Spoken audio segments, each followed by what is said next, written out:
بسم اللہ الرحمن الرحیم۔ قابل احترام سامعین گرامی، میاں بیوی کا رشتہ انتہائی پاکیزہ رشتہ ہوتا ہے اور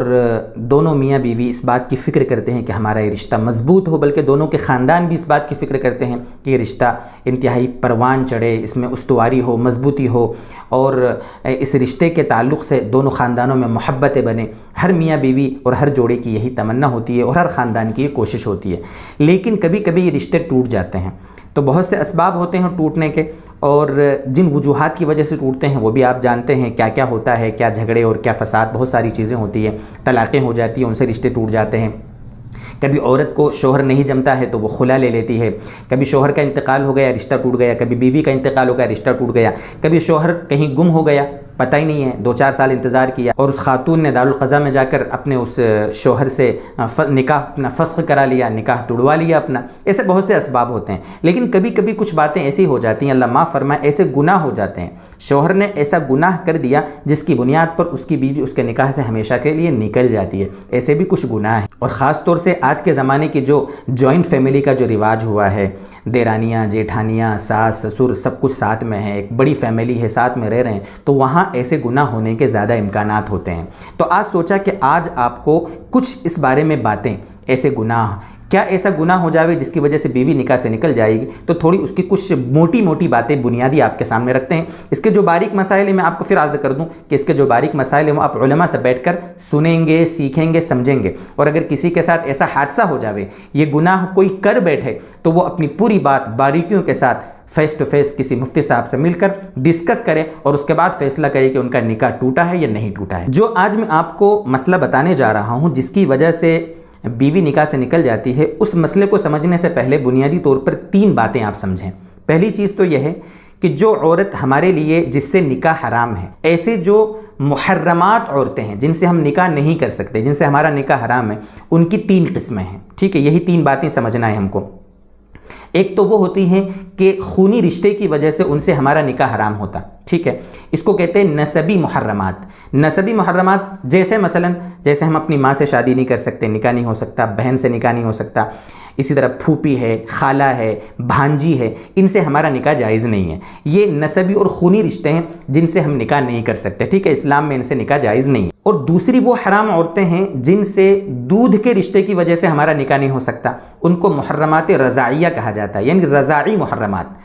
جیسے جس خاتون نے اس بچے کو دودھ پلایا ہے تو وہ بچہ اپنی اس دودھ پلانے والی ماں سے نکاح نہیں کر سکتا، مسئلہ واضح ہے۔ یا ایک بچے نے کسی ایک ماں کا دودھ پیا ہے، کسی ایک عورت کا، تو یہ دونوں آپس میں رضاعی بھائی بہن ہو گئے، ان کا آپس میں رشتہ کبھی قیامت تک نہیں ہو سکتا۔ تو بہرحال دوسرا مسئلہ یہ ہے کہ دودھ کے رشتوں کی وجہ سے آپس میں رشتہ حرام ہو جاتا ہے، یہ آپس میں نکاح نہیں کر سکتے۔ پہلا ہوا نسبی رشتے، دوسرا ہوا دودھ شریک بھائی بہن، ان کا آپس میں رشتہ نہیں ہو سکتا۔ تیسری ہے سحری محرمات۔ سحری مطلب سسرالی رشتے کی وجہ سے جن سے نکاح حرام ہو جاتا ہے، سسرالی رشتہ۔ یہ جو سسرالی رشتے کی وجہ سے جن سے نکاح حرام ہو جاتا ہے نا، اس کی ڈیٹیل سمجھیں آپ، ان کا بھی ذکر قرآن کریم میں ہے۔ یہ جو آپ کے سامنے جو باتیں بتا رہا ہوں نا، 4 پارے کے آخری جو رکوع ہے 4 پارے کا، حرمت علیکم امہاتکم وبناتکم، وہاں سے آپ چلیں گے نا تو اللہ تعالیٰ نے تفصیل سے ان کے احکام بتائے ہیں کہ ان عورتوں سے نکاح حرام ہے۔ تو وہیں پر اللہ تعالیٰ نے یہ سسرالی رشتوں کا بھی حکم بیان فرمایا۔ اور یہ جو سسرالی رشتے کی وجہ سے حرام ہوتے ہیں نا رشتے جن سے نکاح ہم نہیں کر سکتے، تو اس کی کل 4 شکلیں ہیں جس کو اللہ تعالیٰ نے قرآن میں بیان فرمایا ہے۔ میں چاروں شکلوں کو تھوڑا مثال سے آپ کے سامنے سمجھاتا ہوں۔ ان میں سب سے پہلی شکل ہے کہ جیسے خاتون ہے جو بھی جس سے آپ نے نکاح کیا ہے، تو اس سے نکاح کرنے کی وجہ سے اس کی ماں یعنی آپ کی ساس وہ آپ پر حرام ہو گئی۔ اگر آپ کی بیوی کا انتقال بھی ہو جاتا ہے تو آپ کبھی بھی موت تک اپنی ساس سے شادی نہیں کر سکتے، اس کو کہتے ہیں سسرالی رشتے کی وجہ سے۔ اگر وہ عورت آپ کے نکاح میں نہیں آتی، جو آپ کی بیوی تھی نہیں آتی اگر آپ کے نکاح میں، تو ظاہر سی بات ہے اس کی ماں سے آپ شادی کر سکتے تھے، لیکن جب اس کی بیٹی سے آپ شادی کر چکے ہو تو آپ اب کبھی بھی اپنی اس ساس سے شادی نہیں کر سکتے، یہ ساس آپ کی محرم بن گئی۔ دوسری شکل اس کے اندر ہے کہ سسر کے لیے بہو محرم بن گئی، سسر، ٹھیک ہے؟ ایک شخص ہے، اس کا ایک بیٹا ہے، اس کی بیوی ہے، تو جس خاتون سے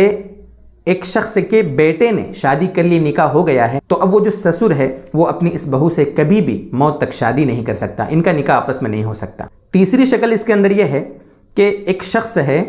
وہ کسی عورت سے نکاح کر کے لایا ہے، وہ جو عورت ہے اس کی پہلے سے وہ طلاق شدہ ہے یا اس کا شوہر انتقال کر گیا تھا اور اس کی پہلے سے کسی شوہر سے بیٹی تھی، تو یہ جس سے نکاح آپ کا ہو گیا ہے تو اب آپ اس کی بیٹی سے نکاح نہیں کر سکتے، حالانکہ وہ آپ کی بیٹی نہیں ہے، وہ آپ کی سوتیلی بیٹی، آپ کی ربیبہ ہے، آپ کے پرورش میں آئی ہے، اب اس سے نکاح نہیں ہو سکتا۔ یہ تیسری چیز ہوئی۔ چوتھی شکل اس میں یہ بنے گی، جیسے ایک شخص ہے،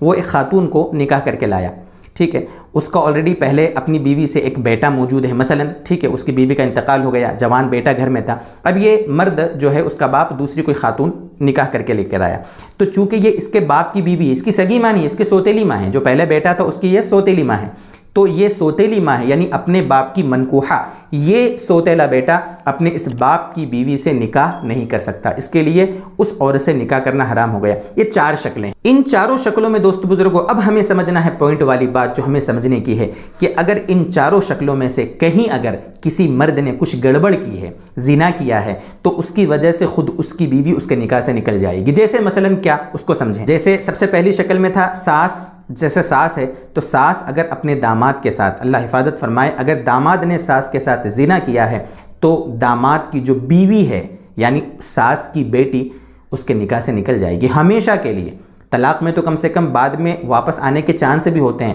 لیکن یہ جو رشتہ اتنا مقدس ہے اسلام میں کہ اگر کسی نے گڑبڑ کی ہے تو اس کی بیوی ہمیشہ کے لیے اس کے نکاح سے نکل جائے گی۔ اسی طریقے سے اگر سسر نے بہو کے ساتھ زیادتی کی ہے تو سسر کے بہو کے ساتھ زیادتی کی وجہ سے اس سسر کا جو بیٹا ہے یعنی اس عورت کا جو شوہر ہے، ان دونوں کا نکاح آپس میں ٹوٹ جائے گا۔ سسر کے بیٹے کا نکاح اس کی بیوی سے ٹوٹ جائے گا، یہ سسر کی زیادتی کی وجہ سے اس کا نکاح ٹوٹ جائے گا۔ اسی طریقے سے مان لو تیسری شکل میں اگر کسی نے اپنی سوتیلی بیٹی کے ساتھ زنا کیا ہے تو اس کی جو بیوی ہے، اس کی سوتیلی بیٹی کے ساتھ زنا کیا ہے نا، تو اس کی بیوی اس کے نکاح سے نکل جائے گی۔ اسی طریقے سے اگر کسی نے اپنی سوتیلی ماں کے ساتھ کسی شخص نے زنا کیا ہے تو اس کے باپ کا اس سوتیلی ماں سے نکاح ٹوٹ جائے گا۔ اس کو کہتے ہیں حرمت مصاہرت کی وجہ سے یہ سارے رشتوں کا حرام ہو جائے۔ تو پتہ یہ چلا کہ میاں بیوی کی زندگی میں کچھ گناہ ایسے ہیں، یہاں پر دیکھ لیے یہ زنا کا گناہ، اس کی وجہ سے دونوں کا آپس میں نکاح ٹوٹ گیا۔ تو ایسے گناہ بھی ہیں زندگی میں جن کے ہونے کی وجہ سے نکاح ہمیشہ کے لیے ٹوٹ جائے گا۔ یہ رشتے جتنے پاکیزہ اور مقدس ہوتے ہیں نا، اتنے ہی زیادہ باریک بھی ہوتے ہیں،